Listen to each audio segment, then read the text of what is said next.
కుంతల దేశాన్ని పరిపాలించే విజయశీలుడు తన ప్రజలను కన్నబిడ్డల వలె చూస్తూ రాజ్యాన్ని పరిపాలించేవాడు. కానీ వారికి ఎన్ని నోములు నోచినా సంతానము కలగలేదు. సంతానం లేక వారికి మనశ్శాంతి కరువయ్యింది. అప్పుడు మహారాజు నగరానికి చివరనున్న రామశాస్త్రి అనే యోగి ఆశ్రమానికి వెళ్ళి తనకు సంతానం లేని విషయం చెప్పి సంతానం కోసం ఏం చేయాలో ఆ యోగిని అడిగాడు. అప్పుడు రామశాస్త్రి యోగి మహారాజ దంపతులని పుణ్యక్షేత్రాలను భక్తితో దర్శించి సేవించి రమ్మని మహారాజుకి సలహా ఇచ్చాడు. మహారాజు గారు యోగి సలహా ప్రకారం సంతానం కావాలనే అమితమైన కోరికతో భార్యతో కలిసి పుణ్యక్షేత్రాలన్నీ దర్శించి భక్తితో సేవించి వచ్చారు. వారి భక్తికి భగవంతుడు మెచ్చాడన్నట్లు వారికి కొంతకాలానికి ఒక అందమైన పిల్లవాడు జన్మించాడు. ఆ పిల్లవాని అందానికి మహారాజు ముగ్ధులైపోయారు. ఆ పిల్లవాడి జాతకం చూపిద్దామని ఆస్థాన జ్యోతిష్యులను పిలిపించాడు.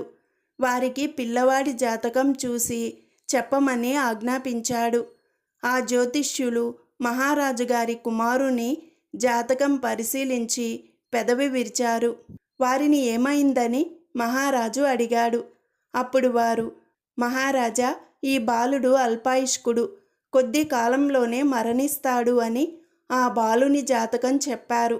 ఎన్నో నోములు వ్రతాలు చేసిన తరువాత లేక పుట్టిన తన అందమైన కుమారుని మీద వాళ్ళు అలా జోస్యం చెప్పేసరికి మహారాజు గారికి విపరీతమైన కోపం వచ్చింది.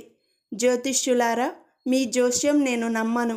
అయినా ఎందుకైనా మంచిది, నా కుమారునికి ఏ ఆపద రాకుండా ఒక సురక్షితమైన భవనంలో అనేక మందిని కాపలాగా ఉంచి నా కుమారునికి కావలసినవన్నీ అందచేస్తూ రాజభోగాలను మించిన భోగాలు నా కుమారుడికి అందేలా చూస్తూ అపురూపంగా చూసుకుంటాను చూడండి అని తన కుమారునికి కావలసిన అన్ని ఏర్పాట్లు చేశాడు. ఇంకొంత కాలానికి మహారాజు గారి సతీమణి మరో కుమారునికి జన్మనిచ్చింది. మహారాజు గారు మహదానందంతో హుటాహుటిన మహారాణి గారి వద్దకు వెళ్ళారు. ఆ పుత్రుడిని చూడగానే వెంటనే మహారాజు గారి ముఖం బాధతో మాడిపోయింది. అందుకు కారణం ఆ బిడ్డడు ఏమాత్రం అందంగా లేకుండా నల్లగా ఉన్నాడు. మహారాజు పిలవకుండానే వెంటనే జ్యోతిష్యులు అక్కడికి వచ్చారు.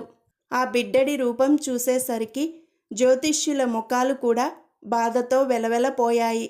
అయినా మహారాజు కుమారుడు, అందుకని ఆ బిడ్డడి జాతకం చూద్దామని జాతకాన్ని పరిశీలించారు. జాతకాన్ని చూసిన జ్యోతిష్యులు మహదానందంతో, మహారాజా, ఈ బిడ్డడు గొప్ప అదృష్ట జాతకుడు. మీ కష్టకాలంలో మిమ్మల్ని ఆదుకొని మీ రాజ్యాన్ని, మీ ప్రాణాలను కాపాడుతాడు అని జోస్యం చెప్పారు. మహారాజు గారికి అంతులేని కోపం వచ్చి, ఈ నల్లని కురూప నన్ను కాపాడేది, నా రాజ్యాన్ని రక్షించేది. ఇప్పుడే మీరు చెప్పిన జాతకం తప్పని నిరూపిస్తాను. ఎవరక్కడా అని గట్టిగా అరిచారు. ఇద్దరు భటులు మహారాజు గారి కేక విని వేగంగా వచ్చి చేతులు కట్టుకొని, పిలిచారా మహారాజా అని అన్నారు వినయంగా. అవును, ఈ నల్లని కురూపిని సముద్రంలోకి తీసుకువెళ్ళి విసిరేయండి అని అన్నారు మహారాజు గారు కోపంతో మండిపడుతూ. రాజభటులు ఆశ్చర్యపోతూ ఏమీ అర్థం కాక, మహారాజా ఏమిటి అన్నారు అయోమయంగా. అవును, మీరు సరిగానే విన్నారు, ఇది మా ఆజ్ఞ, తీసుకెళ్ళండి గర్జించారు మహారాజు గారు. రాజభటులు రాజాజ్ఞ ప్రకారం ఆ బిడ్డను తీసుకొని సముద్రంలో విసిరేసి వచ్చారు. సముద్రంలో విసిరేయబడిన ఆ బాలుడు గిలగిలా కొట్టుకుంటున్నాడు. అంతలో ఒక పెద్ద చేప ఆ బాలుడిని మింగింది. తరువాత సముద్రంలోకి చేపలు పట్టడానికి వచ్చిన ఓ జాలరి విసిరిన వలలో ఆ పెద్ద చేప పడింది. ఆ చేపని చూసి జాలరి సంతోషపడుతూ నగరానికి తీసుకువచ్చి చేపను బజార్లో ఉంచి వేలం వేశాడు. ఇంతలో ఒక ధనవంతుడు తన ఇంటికి వచ్చిన బంధువులకు విందు చేయడానికి సరిపడా చేప దొరికినందుకు ఆనందపడి ఆ చేపను వేలంలో కొన్నాడు. ఆ చేపను తీసుకొని ఇంటికి వచ్చి వంటవాడికి ఇచ్చి ఆ చేపను కూరగా వండమన్నాడు. ఆ వంటవాడు చేపను తీసుకొని వంటశాలలో 2 ముక్కలుగా కోయగా నల్లని బాలుడు బయటపడ్డాడు. వంటవాడు ఆశ్చర్యపోయి ఆ బాలుడిని ఎత్తుకెళ్ళి ధనవంతుడికి చూపించాడు. ఆ ధనవంతుడికి సంతానం లేదు. ఈ బాలుడు దేవుడి ఇచ్చిన సంతానంగా భావించి ఆ బాలుడిని అల్లారు ముద్దుగా పెంచుకున్నాడు. అక్కడ వినయశీల మహారాజు అందమైన కుమారుడు దినదిన ప్రవర్ధమానంగా పెరుగుతున్నాడు. ఒక రోజున అనేక రుచికరమైన ఆహార పదార్థాలను చూసి బాగున్నాయి ఈ పదార్థాలు అనుకొని తినడం మొదలుపెట్టాడు. తింటున్న కొద్దీ తినబుద్దవుతున్నాయని ఎక్కువగా రుచికరమైన పదార్థాలు తిన్నాడు. అంతే, అతనికి అజీర్తి రోగం పట్టుకుంది. కడుపు ఉబ్బరంతో గిలగిలా కొట్టుకోసాగాడు. ఈ వార్త మహారాజు గారికి వెంటనే తెలియజేశారు. ఆయన అనేక మంది రాజవైద్యుల్ని వెంటనే పిలిపించి తన కుమారుడికి వైద్యం చేయించాడు. అయినా ఫలితం కనపడలేదు. ఆ అందమైన కుమారుడు చనిపోయాడు. అల్లారు ముద్దుగా పెంచుకుంటున్న తన ఒక్కగానొక్క కుమారుడు అలా చనిపోయినందుకు మహారాజు గారు చాలా బాధపడ్డారు. కొన్నాళ్లకు కుమారుడి మీద బెంగతో మంచం పట్టాడు. ఉన్న ఒక్క కొడుకు చనిపోయాడు. ఇంకొక కొడుకు ఇదివరకే సముద్రం పాలయ్యాడు. ఇక సంతాన యోగం లేకుండా పోయింది. ఇక వారసులు ఎవరు? రాజ్యం పరుల పాలు కావలసిందేనా? ఇలా ఆలోచనలతో మహారాజు గారు రోజురోజుకి కుంగిపోతూ చివరికి మంచం మీద నుండి లేవలేని స్థితికి చేరుకున్నాడు. ఇక్కడ ధనవంతుడి ఇంట్లో పెరుగుతున్న నల్లని బాలుడు యుక్త వయస్సు రాగానే ఎందరో గురువుల వద్ద శిష్యరికం చేసి ఎన్నో విద్యలు నేర్చుకున్నాడు. ఒకరోజు ఆ నల్లని బాలుడు రాజుగారిని దర్శించి తనకు వచ్చిన విద్యలు ప్రదర్శించి మహారాజు గారి కొలువులో ఉద్యోగం సంపాదించాలన్న కోరికతో రాజధానికి వెళుతున్నానని ధనవంతుడి దగ్గర అనుమతి తీసుకొని రాజధానికి బయలుదేరాడు. కొంతకాలం గడిచింది. అదే అదునుగా భావించిన పొరుగురాజు దండయాత్రకు వచ్చాడు. కుంతల దేశాన్ని సునాయాసంగా వశం చేసుకున్నాడు. మహారాజును బంధించి ఆయన శిరస్సును నరకమని ఒక భటుడిని ఆజ్ఞాపించాడు. అప్పుడే రాజభవనంలోకి ప్రవేశించిన నల్లని బాలుడు ఇదంతా గమనించాడు. శత్రురాజుల నుంచి మహారాజుని కాపాడాలని అనుకున్నాడు. ఆ భటుడు మహారాజు గారి తలను నరకడానికి కత్తిని పైకి ఎత్తాడు. అంతే, మెరుపు వేగంతో ఆ నల్లని బాలుడు భటుడి పైకి దూకి తన చేతిలోనే కత్తితో భటుడి చేతిలోని కత్తిని ఎగరగొట్టాడు.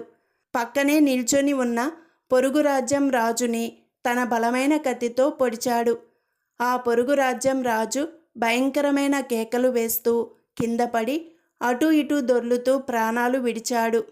వెంటనే నల్లని బాలుడు శత్రు సైన్యంపై మెరుపు వేగంతో కత్తిని కదిలిస్తూ వాళ్ళని చీల్చి చెండాడసాగాడు. అప్పటిదాకా ఆశ్చర్యంలో మునిగిపోయిన మహారాజు గారి సైన్యం వెంటనే తేరుకొని ఆ నల్లని బాలుడి చాకచక్యానికి మురిసిపోతూ వాళ్ళు కూడా అమిత ఉత్సాహంగా యుద్ధం చేయసాగారు.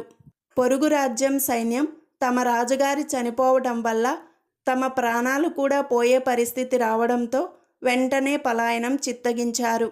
వినయశీల మహారాజు గారు అంతులేని ఆనందంతో ఆ నల్లని బలమైన బాలుడిని దగ్గరికి తీసుకుంటూ నీవెవరవు బాబూ అని అడిగాడు.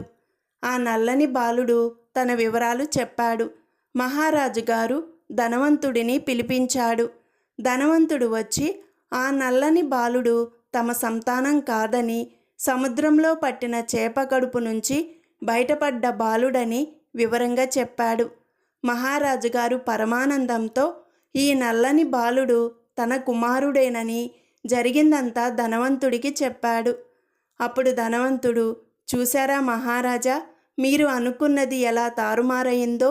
దురదృష్టవంతుల్ని ఎవరూ బాగు చేయలేదు, అదృష్టవంతుల్ని ఎవరూ చెడగొట్టలేరు.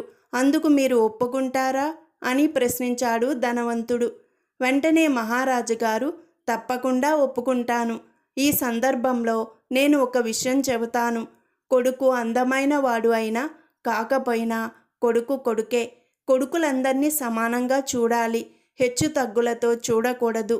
నేను చేసిన తప్పుని సరిదిద్దుకోవడానికి ఇప్పుడే నా కొడుకుకి పట్టాభిషేకం చేసి రాజుగా ప్రకటిస్తాను అని వినయశీల మహారాజు అన్నాడు. తరువాత ఆ నల్లని బాలుడికి పట్టాభిషేకం చేశాడు.